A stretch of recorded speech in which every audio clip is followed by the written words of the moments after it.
Welcome to Falling Through the Cracks. Feel alive and thrive with Dr. Rebecca Risk. Do you ever feel that even though nothing seems seriously wrong and you pass all the medical tests, that you still feel that your health, pain, and fatigue are completely out of control? It doesn't have to be that way. Listen to the tips and suggestions given on our program today and take back control of your health. Now, here is Dr. Rebecca Risk. Hi, everybody. Welcome to Falling Through the Cracks. Today, we're talking with Rick Hanson. He is a psychologist, senior fellow of the Greater Good Science Center at UC Berkeley, and New York Times bestselling author. Today, we're discussing his book, Buddha's Brain, The Practical Neuroscience of Happiness, Love, and Wisdom. So, Rick, welcome to the show. Thank you, Rebecca. It's a pleasure to be here. So what inspires you to write this book? It's a little bit different than other books about, meditation and mindfulness. What made you want to take this route with it? Yeah.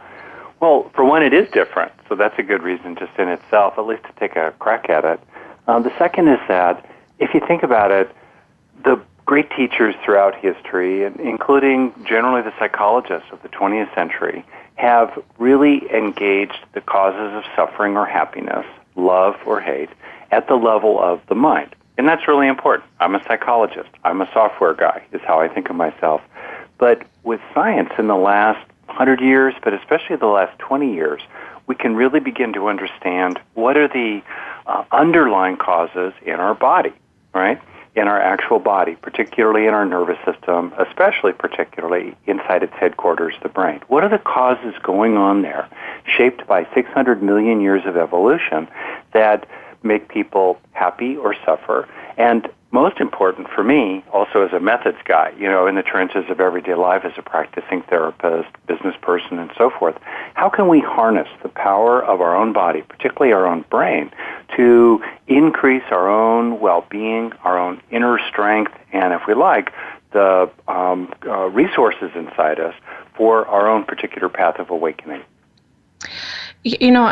I like that you've followed it along, this path. I've read a lot of books on this subject, but when you're explaining it the way you do, you take this kind of scientific way that this is how our brains work, and then this is what has we've been doing for thousands of years. It also has been proven to do this, which I think some people,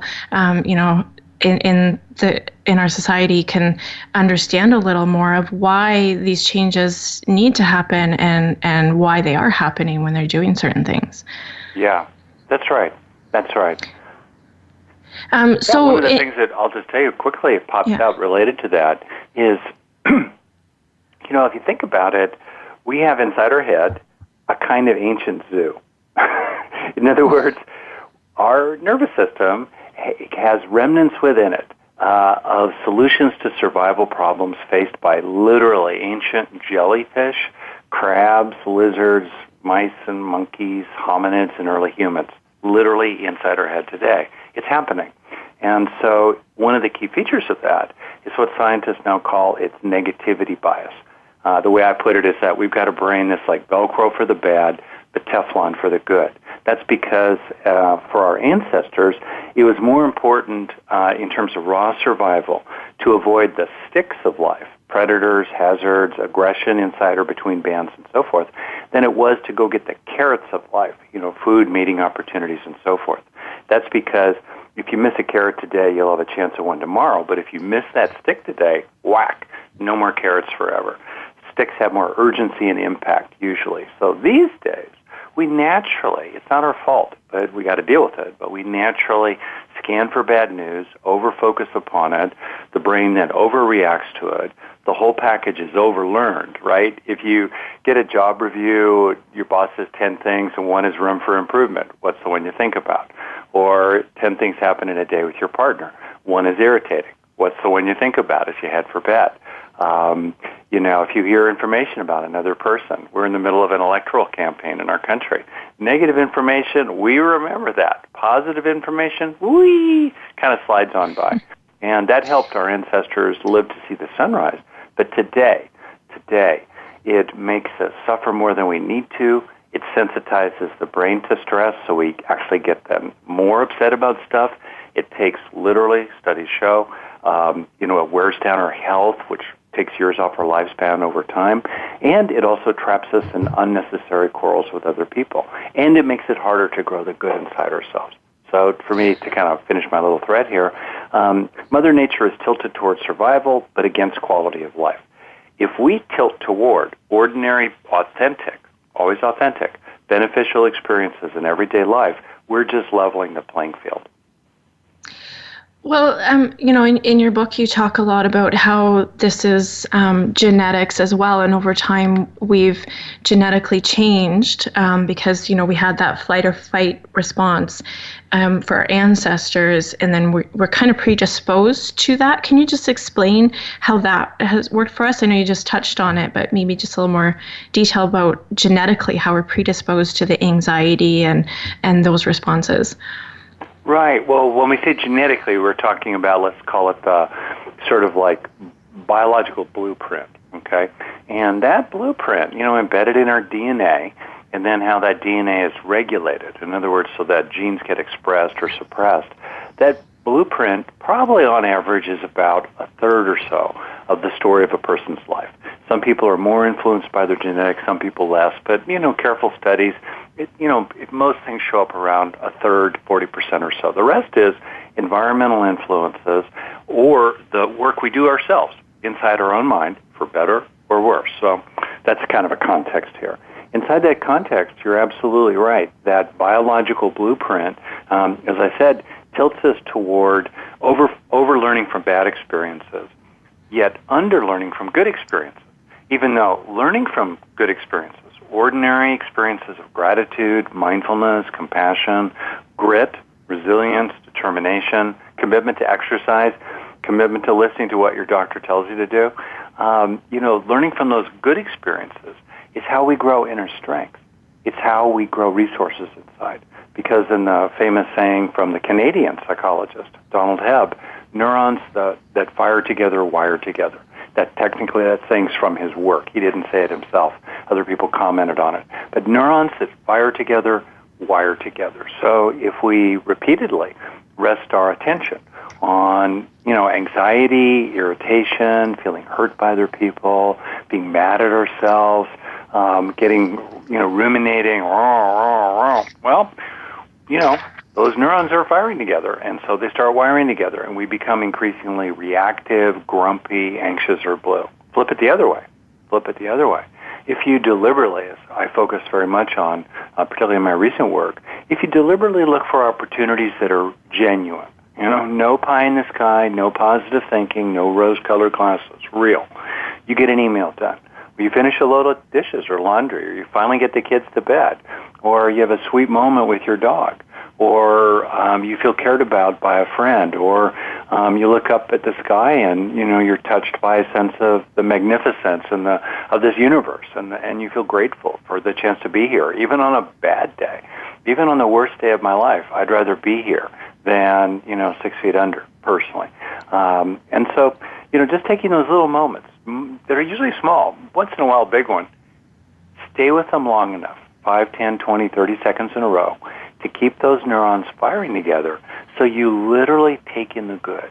You literally hardwire into your body, particularly its nervous system, the benefits of that experience, building it up drop by drop, filling that hole in your heart drop by drop, strengthening yourself for the challenges of life. And finishing up here, what's particularly great about what I'm talking about, I think, is that it's at the heart of self-reliance. As we go down the road of life, full of lots of challenges, with a brain that is both amazing and tilted toward survival in the Stone Age, as we go down that road of life, pushed around by all kinds of stuff, economy, politics, other people, our reactions to them, the legacy in our own mind from our childhood. As we go down that road of life, it's great to know that at least inside your own mind, you are at cause.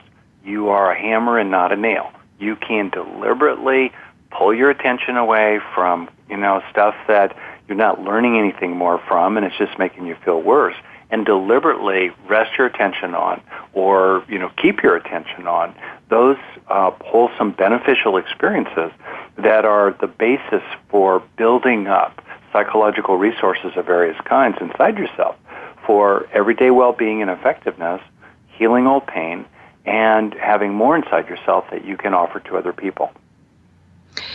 So, in your book, you talk a lot about suffering, which you're touching on just now. And there's the quote: "Pain is inevitable, but suffering is optional."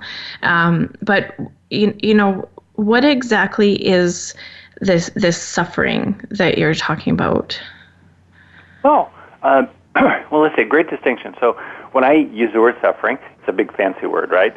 I think of it as a range of both physical and, let's call it, mental kinds of suffering. So at one end of the range, your back feels a little not quite right.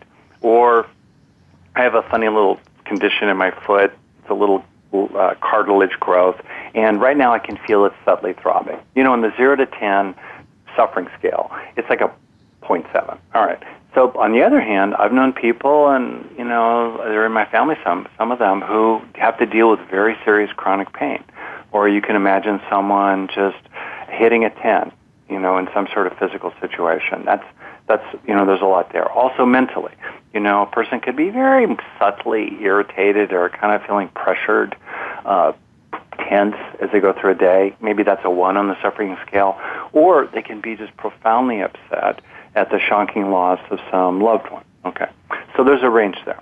And then the second point to your distinction between pain and suffering, in my own contemplative training, contemplative practice, the tradition I'm most aware of is Buddhism. So I might use a metaphor or a term from that tradition, not to pitch it or push it, just to name it, and then people can see for themselves whether it's at all useful. The Buddha distinguished between what he called the first dart of life and then all the other darts. The first dart is inescapable discomfort, physical or mental. You can't help it. You drop a brick on the foot of a Buddha, it's still going to hurt. Okay.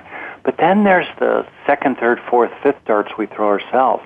Our emotional reactions, let's say, to the brick landing on our foot, or our secondary cascade of reactions at our teenager, giving us that look, whatever, across the dinner table, or starting to worry about our own physical health. That cascade, that secondary cascade of self-criticism, blaming others, holding on to grievances, overestimating threats, and then just ruminating on it way past the point of any added value. There's no incremental gain. There's no incremental gain from thinking about that thing anymore or going over that conversation in your mind anymore. It's all pain, no gain, right? That's where I think we have the opportunity to, not add excess suffering to the pain that is inevitable in life. And in fact, over time, as we add those second, third, and fourth, fifth darts, we tear down our own capabilities physically in terms of stress hormones, biochemistry. We also tear down the capabilities in our own physical nervous system, including in areas like the amygdala or hippocampus, these parts of the brain that are kind of in the middle, lower region of the brain that are very central to emotion and motivation and what it feels like to be us as we go through life.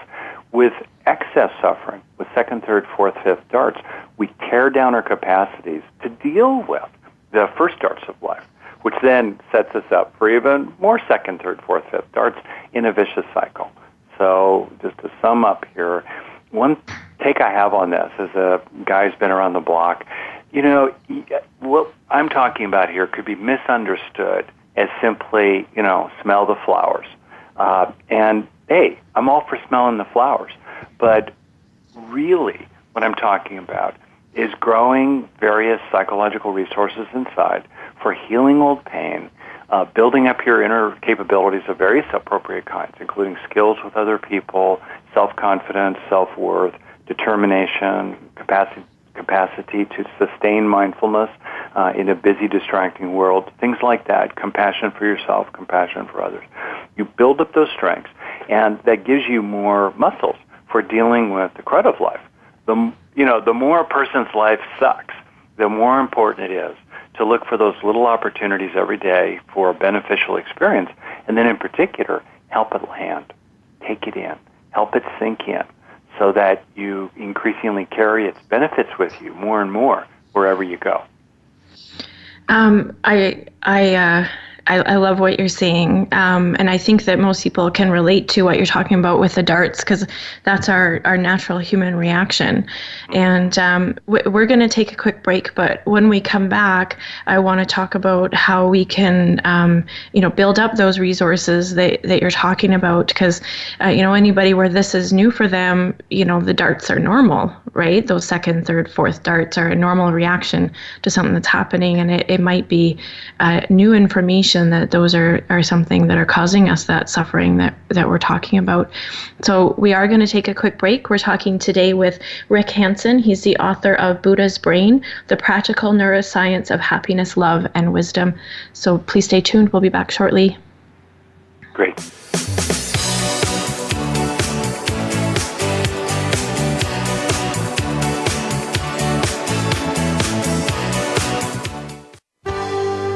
Your life, your health, your network. You're listening to Voice America Health and Wellness. The largest syndicated alternative health talk program has come to the Voice America Network. The Dr. Bob Martin Show is the program that will answer your health questions and help you to heal your own body of many different ailments. Each week, you'll hear the answers that Dr. Bob gives to his callers that help them to be their own doctor most of the time. We'll also discuss developments on the healthcare front and what you need to do to keep your body in top form. The Dr. Bob Martin Show airs Wednesday mornings at 9 a.m. Eastern, 6 a.m. Pacific on Voice America Health and Wellness. We are bombarded with information daily about happy life strategies, beauty products, and business success ideas. Are they truly going to make a change or just take the change out of your pocket? Tune in to Shelley's Show and Tell with host Shelley Hancock. Shelley will explore and recommend proven business ideas, as well as show you how to use the law of attraction to create health, happiness, and a prosperous business. Listen Mondays at 1 p.m. Pacific Time, 4 p.m. Eastern Time on Voice America Health and Wellness. Your life, your health, your network. You're listening to Voice America Health and Wellness.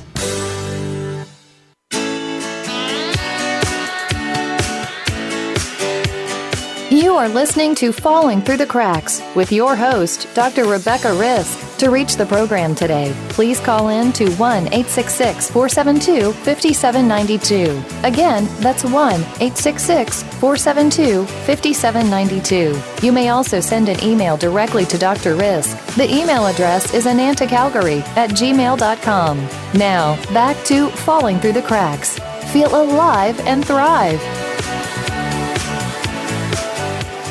Hi, and welcome back. Today we're talking with Rick Hanson. He's the author of the book Buddha's Brain, The Practical Neuroscience of Happiness, Love, and Wisdom. So Rick, before the break, you were talking about the darts, so the first dart, second and third dart. And so the first dart being a brick falling on your foot, and then the other darts being your reaction to that. And you're saying the reactions are cause of suffering. Maybe you can just, you explained that well, but how do we overcome these reactions that are causing us to suffer more from something? What do we do? Right. This is really the rubber meets the road question, isn't it? I think about what we can do in the moment. And then there's also what can we do to, prevent issues in the future. It's kind of like, well, you got to put out the fire in the moment, and over time, it's important to develop your fire department. Okay. So in the moment, what I would offer is probably pretty common sense, or I hope it's common sense, but it's common. In other words, many people probably say much the same thing. So I think, first of all, notice you're upset right there. That little moment is a kind of inner circuit breaker where you can step back and start to observe your reactions rather than be swept along by them. You're stepping back, you're holding your experience in mindful, spacious awareness, kind of like disengaging from the movie screen that you're glued to and popping back 20 rows with some popcorn, watching it going, wow, that really hurts, or whoa, that's intense, or something like that. Okay, that's part one. Part two, mobilize a feeling of compassion for yourself. You're upset, it hurts, it's a drag. Not wallowing in self-pity, but just more, at least a moment, if not a breath or two, of a kind of warm-hearted wish much as you would offer for a friend who had your life in that moment, a warm-hearted wish, I wish I didn't suffer, and withdraw mental resources when you do that from the inner attacker who maybe is pounding on you critically, and shift inner resources to your inner nurturer, or sometimes I call it the caring committee, made up of multiple parts, in which you can bring a kind of sweetness, a warmth, and encouragement to yourself. Third, get on your own side. And by the way, I'm talking here about a matter of seconds in most cases, even just 1 or 2 or 3. So you get on your own side, you get a sense of, hey, I'm not just going to have this happen to me. I'm going to respond to it in some way. Maybe all I can do is, sort out how to be with it inside my own mind because I'm stuck. I can't do anything about what's happening to my body. I can't change the situation. I can't stop this person from doing what they're doing, let's say. But at least inside my own mind, I can be on my own side. That fundamental position of being a friend to yourself, for yourself, an ally to yourself is so easy to blow right by. But in my experience as someone who's worked with people a long, long time, in many, many people, it actually is pretty weak, if not non-existent. They're a good friend to others. They're not much of an ally or friend or supporter to themselves. And that's a really important place to start. Okay, and then make a plan. Figure out what you're going to do. I'm super practical. Maybe what you're going to do is just get through the situation, find your car keys, and split, because you can just see this is a no-win scenario. Other times what you do is you make a plan, I need more resources here. I need to go talk to the doctor. I need to talk to a second doctor. I need to buy myself a little time and figure out what's really going on here. Maybe that's your plan. Or maybe your plan is, hey, in the moment, I'm going to put my hand up and say, stop. You keep talking to me in that way, I'm going to hang up the phone or walk out of this room or whatever it is you do. Make a plan. So deal with it in the moment. Also then physically, in terms of mind, mind-body stuff, you've already, let's say, in the methods I recommend, which other people, common sense recommend as well, you've disengaged from the experience. So at that point, you're not reinforcing it. It's there. I'm not talking about suppressing or suppressing or disowning or denying or dismissing what's going on inside yourself. But I am talking about holding it in mindful, spacious awareness so you're no longer identified with it, glued to that movie screen. All right. You've done that. A key other thing to do is start helping your body calm down. The fight or flight reaction or the freeze reaction is natural. It's a kind of first dart response. Okay, it kept our ancestors alive to see the sunrise. We're their great-great-great-great-grandchildren today. Thank you, grandmother. Thank you, grandfather. Here we are. Okay, but a little bit of that fight or flight stuff, I call it the red zone, goes a long, long way. As fast as you can, start calming your body. Take long exhalations. That naturally slows the heart rate. Feel like the tension is draining out of you. Shift your body so that you start moving. Shift out of a contracted, frozen place. Help yourself start to calm. There could be a sense of calm strength in all that. You might still have, kind of in your periphery, a sense of stress hormones revved up. You're tense. You're fiery. Maybe you're outraged. You're concerned. There's a real thing you got to deal with here. But in your core, you're mobilizing more and more of a sense of calm strength. And then next one, really important, look for social support. We're profoundly social primates, social mammals. Back in the Serengeti, exile was a death sentence.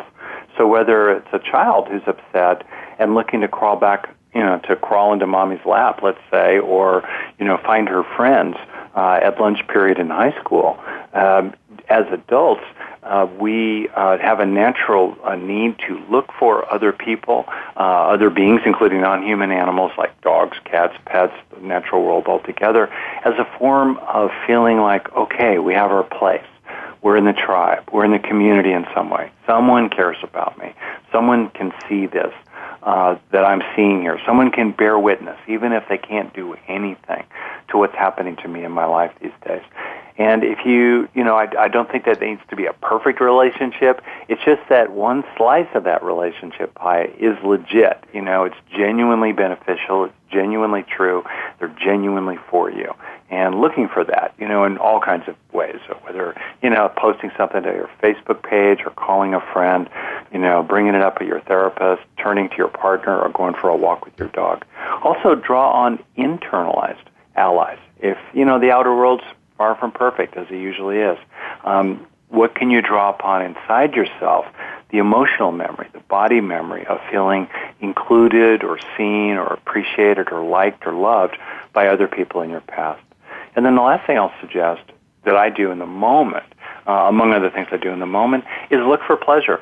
It sounds crazy, but it's really true that we are designed biologically, and our animal cousins, our non-human animal cousins, are designed biologically to want to come out of the red zone episode as fast as possible, because while it might have short-term gain, it has long-term pain. There's a cost. The technical term is allostatic load. We accumulate allostatic load from episodes of red zone stress or upset. So try to come home. Try to come back to the green zone, which is our fundamental resting state in mind and body, in which we, conserve resources and repair and refuel ourselves. So wholesome physical pleasure.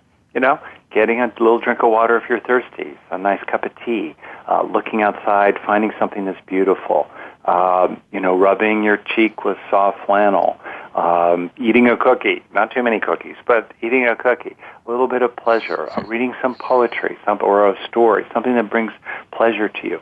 Pleasure is Mother Nature's natural method, wholesome pleasure, not addictive, crazy pleasure like a whole bag of cookies or something like that. Pleasure is Mother Nature's natural formula for bringing her little critters out of a spike of red zone stress back to safety, back to the home base of the green zone. So that's short term. I'll just finish off. Long term, build resources. I'm big on that. Build strengths. Look for opportunities. Learn from the situation. What if it were more present in my mind would really help me with this, or help me with future things like this down the road? Okay, and then you look for chances to grow confidence inside, or calm strength, or inner peace, or a sense of contentment, or love for your, for love flowing in, love flowing out. As you build up those resources, then when the world's winds blow hard, they don't knock you over so much. Or if they do, you can recover more quickly. And because you have increased capabilities through taking in the good again and again and again to grow inner strengths, you're more willing to dare greatly, as Brene Brown puts it. You're more willing to sail out there into the deep, dark blue. Taking on new opportunities, speaking more from the heart, swinging for the fences, dreaming bigger dreams, because you've got resources inside you increasingly that can help you be successful with those larger opportunities, or, be able to be okay with it if it doesn't go so well. In everything you're saying, I can see how we've lost touch with a lot of this in our society, because there's not a lot of mindfulness unless people are being aware of it. And, when you say to reach out to other people, I think a lot of the time that's seen as a weakness. And so, you're going through a tough time, and what I hear from my patients a lot is, I can do this myself. I don't need anybody else. And, that I think, you're saying we need other people is an important point to bring forward, that it's important to reach out and to, in a safe way, if the person has to be safe for you, but that's what we need as community and society, so that we can have those resources for us. That's a really interesting point, Rebecca, and I see it too. And for me, so often, I've been doing this long enough. I kind of came up through the human potential movement in the 70s, and then became a clinical psychologist, and I got involved in neuropsychology along the way, lots of contemplative practice and so forth. And what I see a lot is people do these either-or dichotomies, right? It's either do the political or do the personal. either turn to other people to get yourself through a situation, or rely entirely upon yourself, right? Either work the body or work the mind, et cetera, et cetera, et cetera. And I think, like you, given the nature of what you do, it's a both-and situation. In other words, why not turn to others as appropriate and skillful? I'm very pragmatic. For me, it's bottom line. What leads to increased happiness and welfare, especially long-term, for oneself and others as well, and what reduces suffering and harm for oneself and others, short-term and long-term, both. Okay, so if you pragmatically realize that it's useful to, pull your dog close when you're upset about something, why not?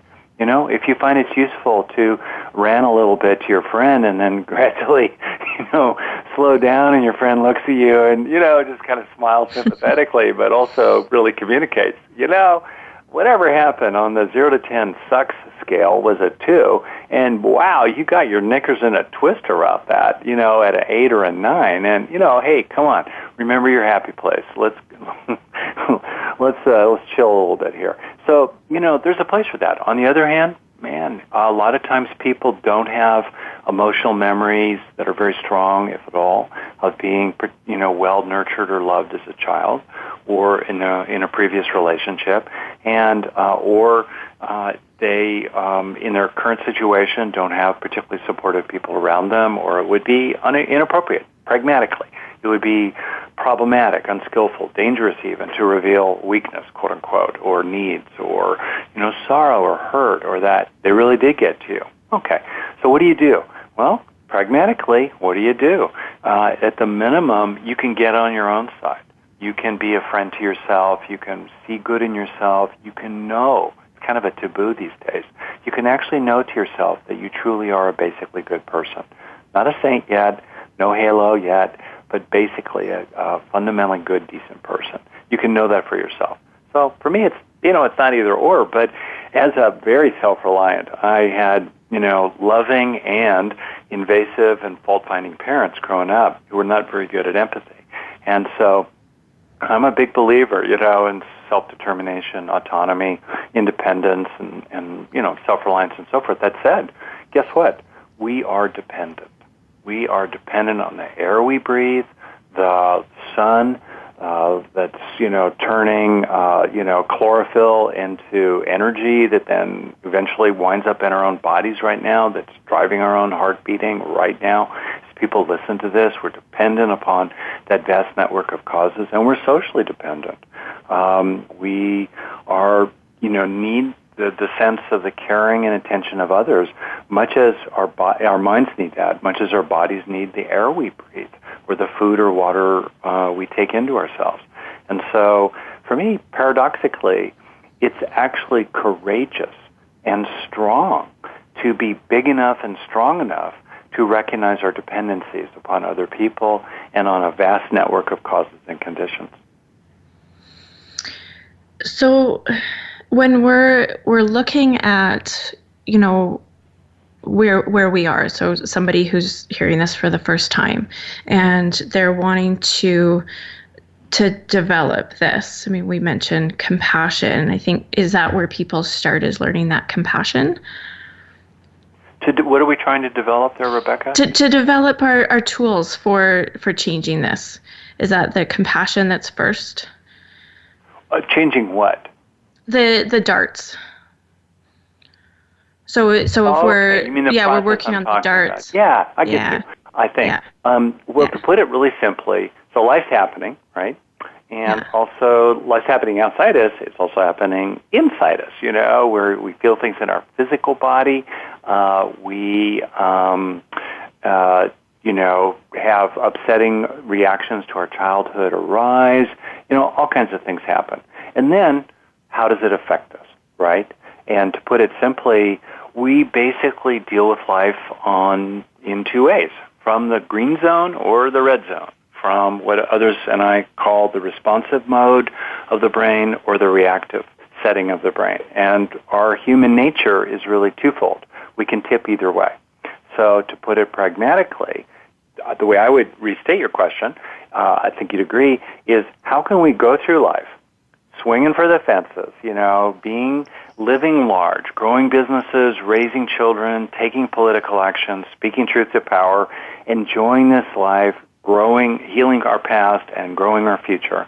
How can we do that on the basis or from the green zone, the responsive mode of the brain, in which the body naturally defaults to a core of calm strength, and the mind is colored with a sense of peace, contentment, and love, rather than fear, frustration, and heartache in the red zone. How do we actually do that? And the way I look at it is, deal with the situation in the moment that's in front of you. I've said a number of things already. Calm the body, step back from it, bring compassion to yourself, try to see clearly, try to see truly what's actually going on. Get through the storm. Get through the storm. But over time, the really important thing is to, using my metaphor here, build your sailboat so that over time, your capacity to weather storms increases. And because you've built your sailboat, you're able to do more cool stuff. You're able to see the world in a fuller way. You're able to bring more people with you on your sailboat so that you can help them too. That's, to me, the main thing. The secondary matter is get through the storm, live to see the sunrise, learn your lessons, etc. But the primary matter is to take the long view and to grow resources inside yourself, mentally and physically, and also grow resources in the outer world, in your relationships, in your finances, in where you live.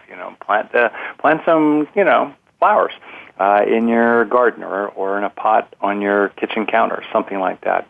Do the best you can, particularly if your life is really challenged and difficult.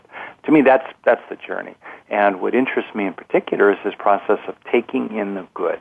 In other words, actually growing from the everyday experiences we're having. And, not just not being harmed by the negative experiences we're having, but actually being helped in lasting ways by the positive experiences we're having. And that for me means doing, simple skills. I offer many methods and resources for free on my website, rickhanson.net. There's a ton of freely offered material related to what I'm talking about, grounded fundamentally in neuropsychology, that gets into the details of this. But the essence is very simple. Have it, enjoy it. In other words, have beneficial experiences. Show up for them. Notice them. Be mindful of them. Don't be numb. Don't be so distracted. Don't be so, obsessed by or ruminating on the negative. Have beneficial experiences, which are usually mild and usually enjoyable. All right, little moments, as I've said, of accomplishment or worth or connection or gratitude or calming or heart openness, et cetera, et cetera, et cetera. Have those experiences, and then don't waste them on your brain. Help them sink in.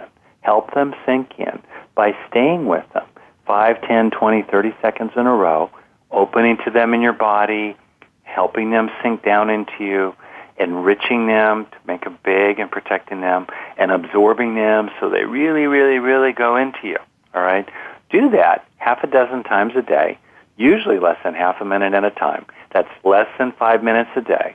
And maybe, another few breaths worth or minutes worth at some formal moments like completing a set of yoga or meditating or Pilates or walking your dog or at a meal or just before bed. Take those moments to keep those neurons firing together by staying with the experience, opening it to it in your body, and receiving it into yourself to increase the encoding, consolidation, and reconsolidation of that transient patterning of mental neural activity into long-term storage, as it were, woven into the fabric of your own nervous system and therefore your life. Okay. We are going to take a quick break. We're talking today with Rick Hanson. He's the author of Buddha's Brain, The Practical Neuroscience of Happiness, Love, and Wisdom. So please stay tuned. We're going to be back shortly.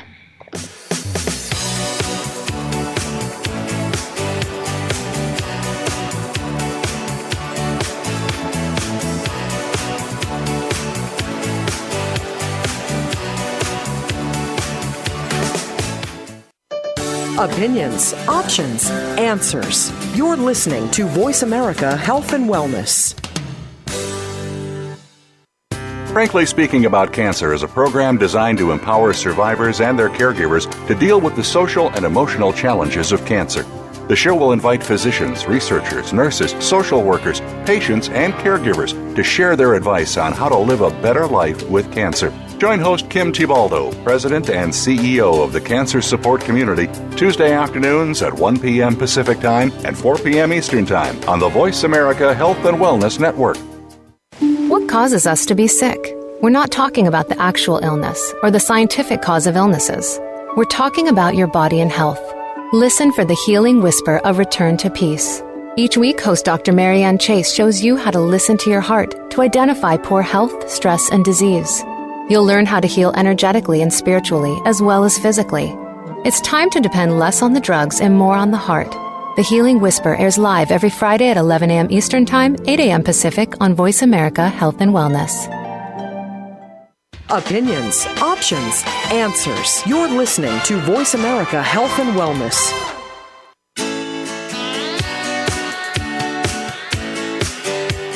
You are listening to Falling Through the Cracks with your host, Dr. Rebecca Risk. To reach the program today, please call in to 1-866-472-5792. Again, that's 1-866-472-5792. You may also send an email directly to Dr. Risk. The email address is anantacalgary@gmail.com. Now, back to Falling Through the Cracks. Feel alive and thrive. Welcome back. Today we're talking with Dr. Rick Hanson. He's the author of Buddha's Brain, the Practical Neuroscience of Happiness, Love, and Wisdom.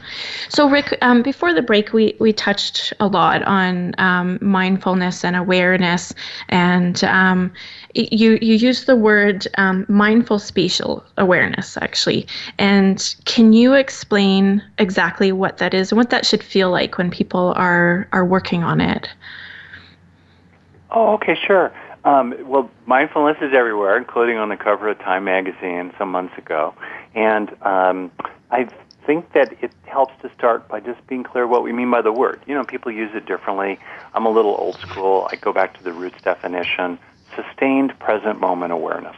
It sounds easy, and most people can do it for about half a breath, but breath after breath after breath, or in the middle of a busy day, not so easy. So what you can do, and research shows this is true, with practice, you know, various forms of mindfulness training, like taking a program in it, or starting to meditate a little or a lot, or doing other things that draw on a lot of mindfulness, like handwork or craft or artwork. We really have to pay attention. You can't just zone out, go on autopilot. Those literally build up circuits in your brain that will help you be more mindful even when it's not so easy. So that's kind of where we start. And what it feels like is people can do it right now. Here you are, right? Try to stay present at the front edge of now. Here you are at the front edge of now, staying present, aware of what's happening in your body, in the larger, you know, kind of field of awareness, your thoughts, your feelings, your basic attitudes, you know, kind of the wallpaper of mind, you know, the inner climate of your mind right now, being mindful of that, and also being mindful of what's happening more or less in the outer world at the same time.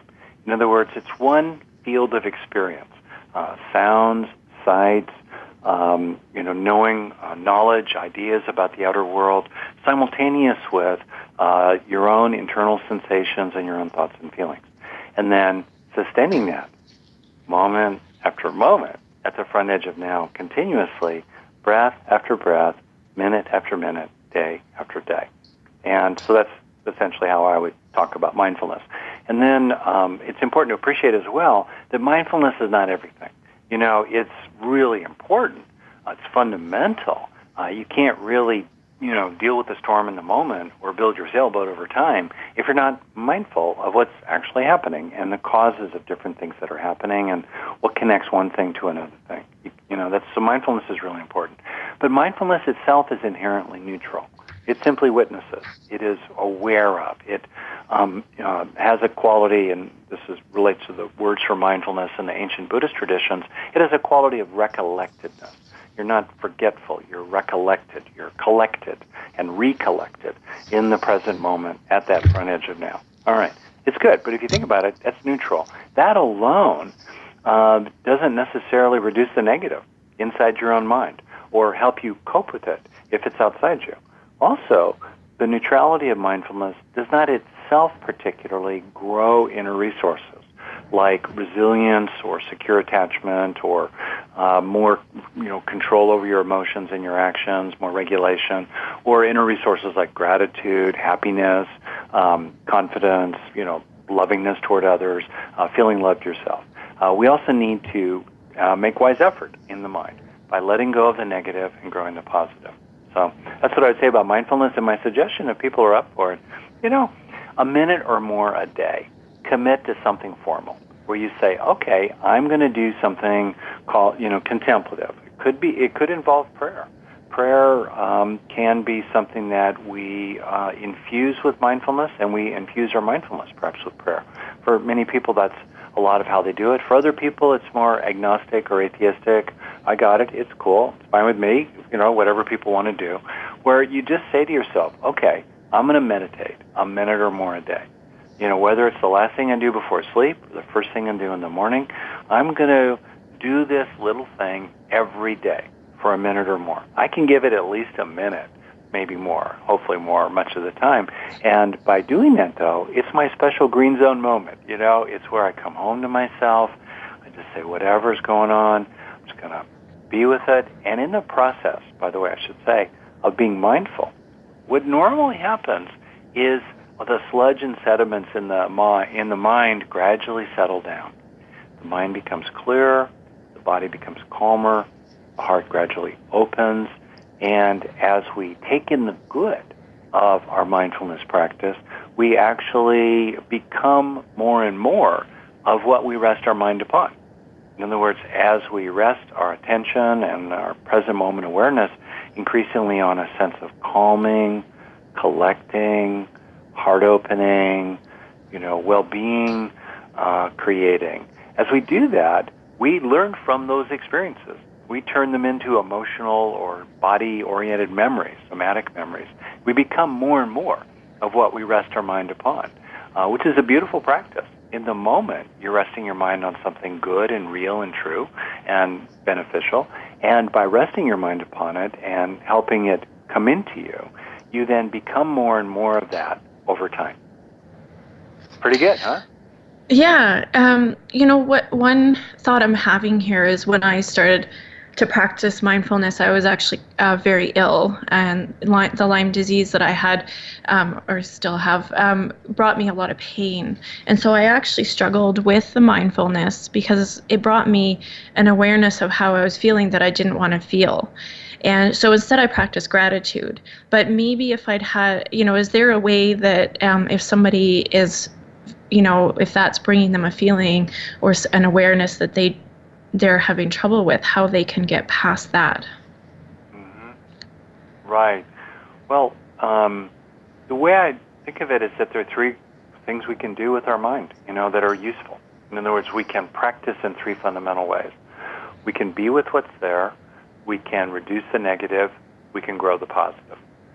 They all, of course, work together. It's not either or, but they're distinct. And often all we can do is just be with what's there.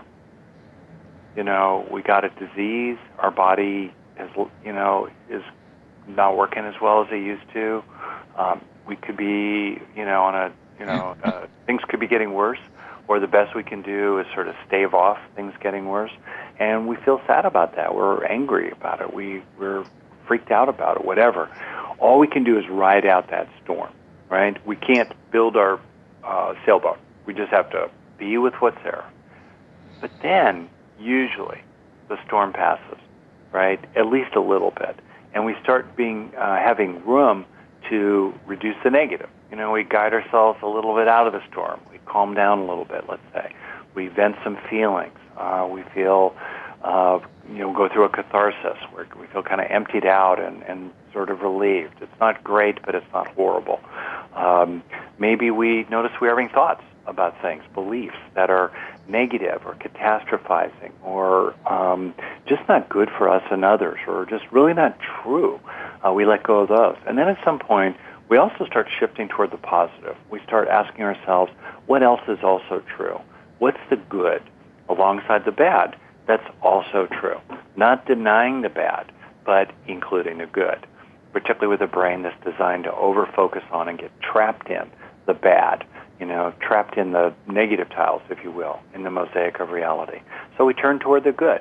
And in turning toward the good, we have a special opportunity to grow from the good, to learn from the good, not just experience a state of beneficial thought, feeling, so forth, but actually turn that beneficial state into a beneficial trait by taking those experiences into ourselves, helping them sink in and wire themselves literally into our nervous system and body altogether.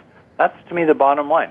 And then the rest is details. What's the most, pragmatically useful thing a person can do in the moment? What are their strengths? What are their capabilities really for dealing with all this? But that's what you can do. On the other hand, I, as someone who has definitely grappled with hard things, not super hard things like many people, including I've never had to deal with a chronic illness like Lyme disease, let's say. So I don't want to, overstate what I know directly myself. But on the other hand, I've definitely been with and talked with and read people who've grappled with really horrible things.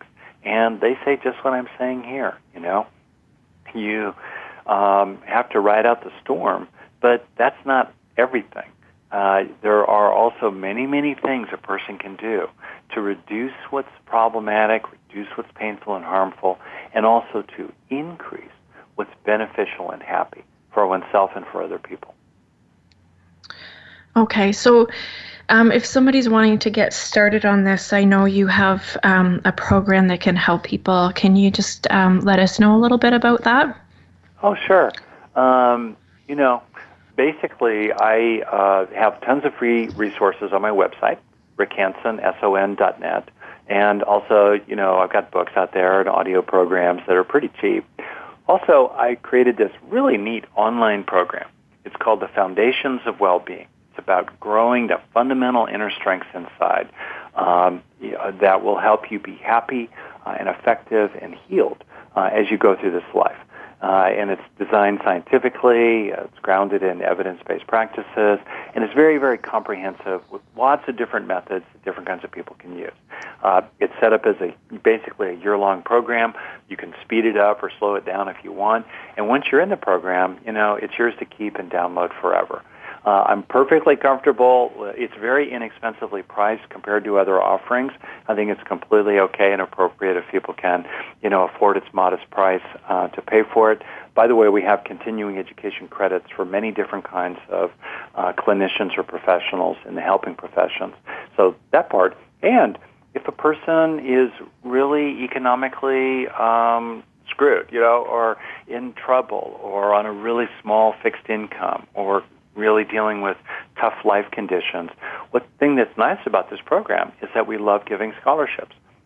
We really make it available so that finances should never be a block to accessing this program. And you can learn more about it, the Foundations of Well-Being, just by going to my website, rickhanson.net. If you're looking for a comprehensive, highly curated, really integrated, really put together, super user-friendly, super organized program for healing and happiness and effectiveness, this is the Foundations of Wellbeing program.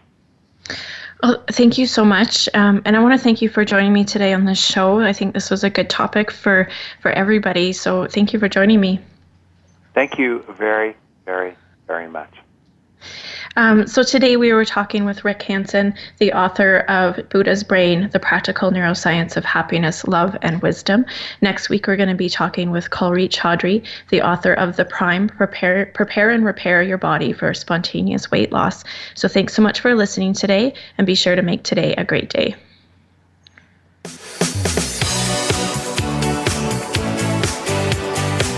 Thank you for tuning in to this week's edition of Falling Through the Cracks. Feel alive and thrive. Please join Dr. Rebecca Risk again next Monday at noon Eastern Time and 9 a.m. Pacific Time on the Voice America Health and Wellness Channel.